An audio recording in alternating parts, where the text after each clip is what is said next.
नमस्कार दोस्तों, आज हम आपको जिस टॉपिक पे बात करने जा रहे हैं वो है नाभिकीय विखंडन और नाभिकीय संलयन।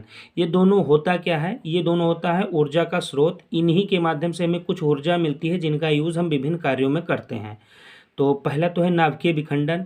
अब इसमें आपको ये भी बताया जाएगा कि नाभिकीय विखंडन या नाभिकीय संलयन के द्वारा क्या क्या निर्माण हो सकता है, और आपको ये भी बताया जाएगा कि नाभिकीय संलयन के द्वारा ही जो आपके बड़े बड़े पावर प्लांट होते हैं जिसमें बिजली का निर्माण होता है, और जो बिजली हमारे घरों तक पहुंचती है वो कैसे निर्माण हो जाता है, और ये एटम बम जिसको आप परमाणु बम के नाम से जानते हैं वो उसका निर्माण कैसे होता है। तो पहले नाभिकीय विखंडन के बारे में आपको बताते हैं, न्यूक्लियर फिजन। तो ये होता क्या है, पहले इसकी परिभाषा जानने की कोशिश करते हैं कि नाभिकीय विखंडन में एक भारी नाभिक का विखंडन दो या दो से अधिक छोटे भागों में हो जाता है। यह विखंडन धीमी गति के न्यूट्रॉनों को उस पदार्थ के नाभिक से टकराने पर होता है।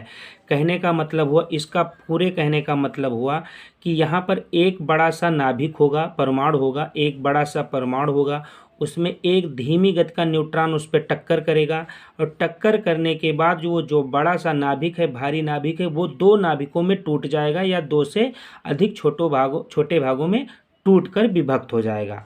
और ये विभक्त होगा तो इसमें ऊर्जा निकलेगी, और उसी ऊर्जा से हम विभिन्न चीज़ें करते हैं। जैसे पहले मैं इसको आपको क्लियर करा दूं कि यहाँ पर हमने जो एग्जाम्पल लिया है, यहाँ पर है यूरेनियम 92-235। इस पे एक न्यूट्रॉन को टकरवाया जाता है, टक्कर करता है एक न्यूट्रॉन।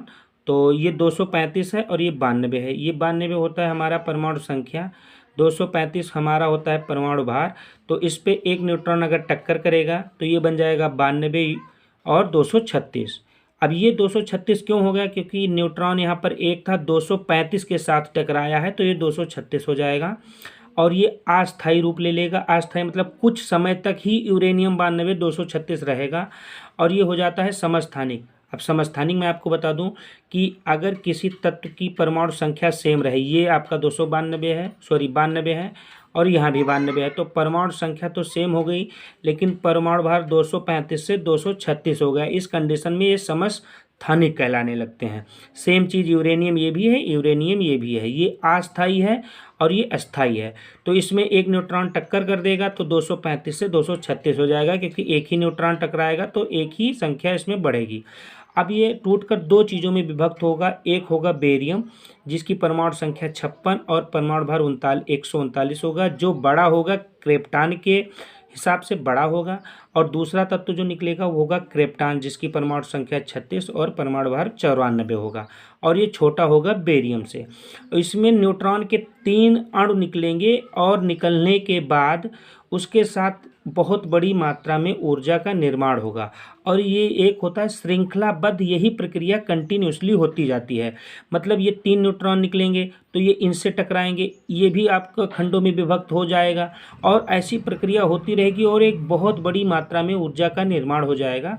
और यही ऊर्जा पावर प्लांट में यूज़ की जाती है, जिसे हम घरों में बिजली के रूप में यूज़ करते हैं। और यही ऊर्जा आपको परमाणु बम बनाने में यूज हो जाती है। कैसे होती है उसको मैं डिटेल में बताऊंगा। अब पहले मैं आपको कुछ डिटेल बता दूं कि ये बेरियम और क्रिप्टॉन होता क्या है। बेरियम 56-139 का प्रयोग जो होता है, यदि एल्युमिनियम और बेरियम को मिला देते हैं तो निर्वात में अगर कोई बेकार गैस घूम रही तो उस बेकार गैस को बाहर कर देता है बेरियम।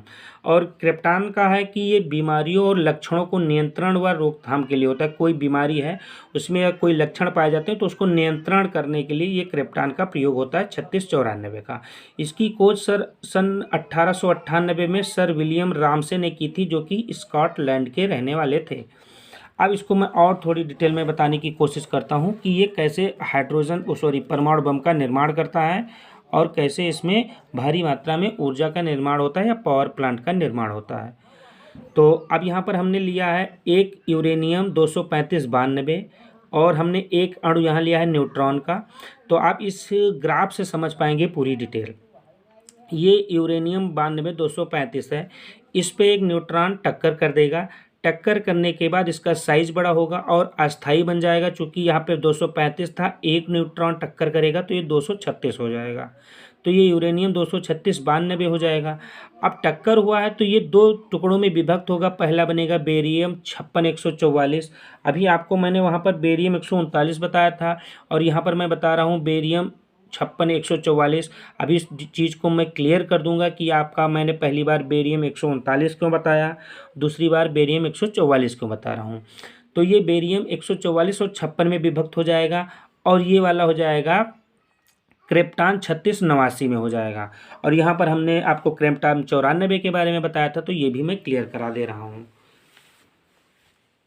तो होगा क्या कि जब ये दो चीज़ों में विभक्त हो जाएगा तो इसके साथ कुछ ऊर्जा निकलेगी, ऊर्जा के साथ न्यूट्रॉन भी साथ साथ निकलेंगे।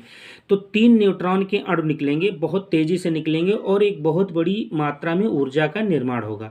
अब जब ऊर्जा का निर्माण होगा, अगर इस ऊर्जा को कंट्रोल कर लिया गया, अगर इस ऊर्जा को आप कंट्रोल कर लेते हैं तो होगा क्या कि नियंत्रित करने पर ये पावर प्लांट का रूप ले लेती है। मतलब पावर प्लांट में इस नियंत्रित ऊर्जा को इकट्ठा कर लिया जाता है और बिजली बना के भेज दी जाती है।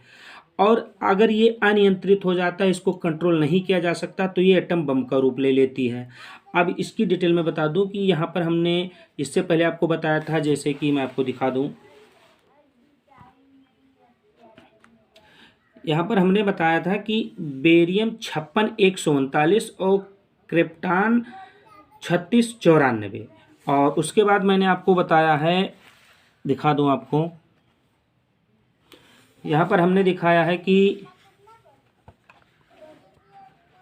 यहाँ पर हमने दिखाया है बेरियम 56 144 और क्रिप्टॉन 36 89 को हमने दिखाया। इस चीज़ को मैं क्लियर करा दूं आपसे कि ये भी जो होते हैं समस्थानिक होते हैं।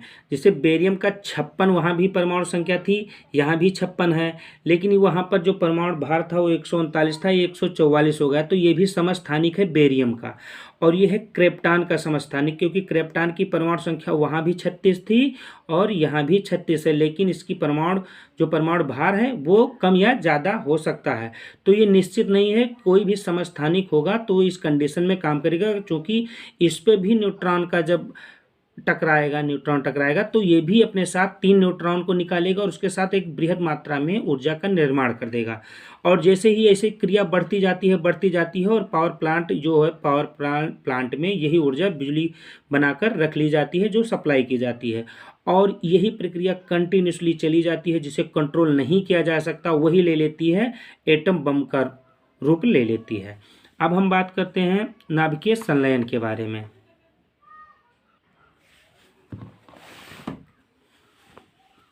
अब बात करते हैं नाभिकीय संलयन किसे कहते हैं। ये नाभिकीय संलयन होता है जो विखंडन का दूसरा रूप होता है, सेम उसका उल्टा होता है।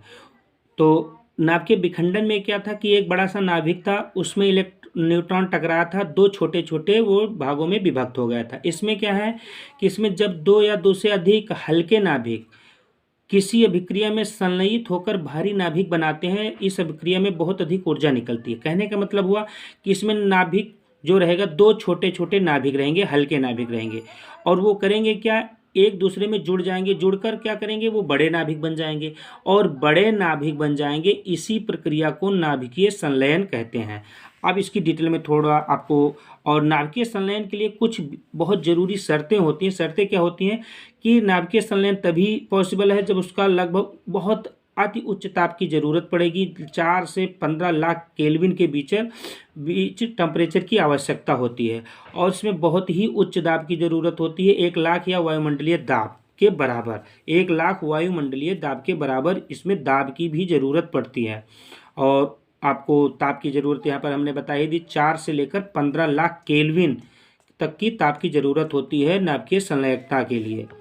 अब इसमें जो हाइड्रोजन बम बनता है, परमाणु बम तो आपको बता दिया नाभिकीय विखंडन के द्वारा एक चयन प्रक्रिया के द्वारा बनकर निर्माण हो जाएगा।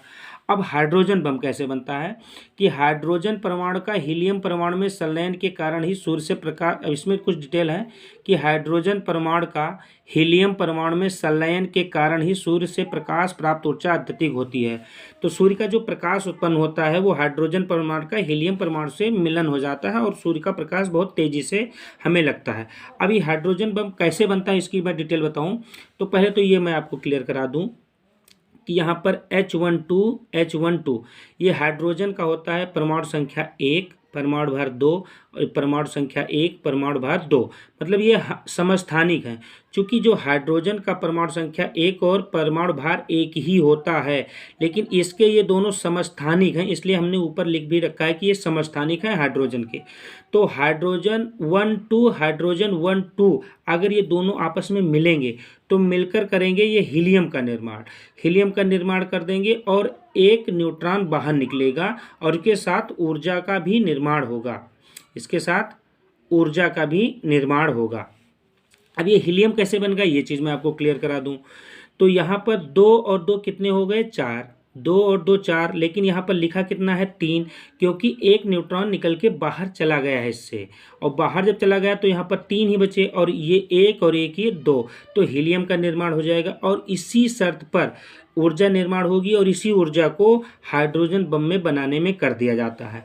तो अब मैं डिटेल कुछ आपको नीचे बता दूँ।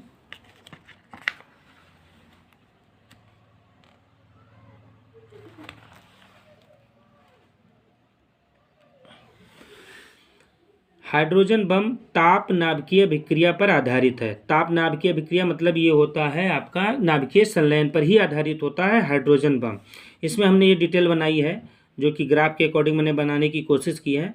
तो यहाँ पर हाइड्रोजन 1 2 हाइड्रोजन 1 2 मतलब ये हाइड्रोजन के समस्थानिक हैं। चूँकि अभी हमने बताया हाइड्रोजन की परमाणु भार 1 और परमाणु संख्या 1 दोनों होती है, परमाणु संख्या 1 और परमाणु भार 1 होता है, लेकिन इसके समस्थानिक हैं ये, तो ये बहुत छोटे हो गए, समस्थानिक हैं। तो एक कण यहाँ का और एक कण यहाँ का मिला तो ये बड़ा रूप ले लेगा, बड़ा रूप लेगा तो हीलियम 2 3 बनकर कंप्लीट होगा। अब ये बड़ा क्यों हो गया, क्योंकि 2 तत्व मिले हैं, 2 अणु मिले हैं, तो ये बड़ा हो जाएगा। बड़ा होने के बाद ये हो जाएगा हीलियम 2 3। 3 क्यों होगा, हमने पहले बताया कि ये 2 और 2 4 होते हैं, 4 होना चाहिए, लेकिन यहाँ पर एक न्यूट्रॉन बाहर निकल जाएगा और बाहर निकलने के बाद उसके साथ एक बहुत बड़ी मात्रा में ऊर्जा का निर्माण हो जाएगा। तो ये आपका हो जाएगा नाभिकीय संलयन। तो मैं आशा करता हूँ कि जो हमारे द्वारा बताई गई डिटेल है उससे आप सहमत होंगे, और आपसे आशा करता हूं कि यदि हमारे चैनल पर आप नए हैं तो हमारे चैनल को सब्सक्राइब कर लें और ये वीडियो अपने दोस्तों के साथ शेयर भी कर दें। धन्यवाद।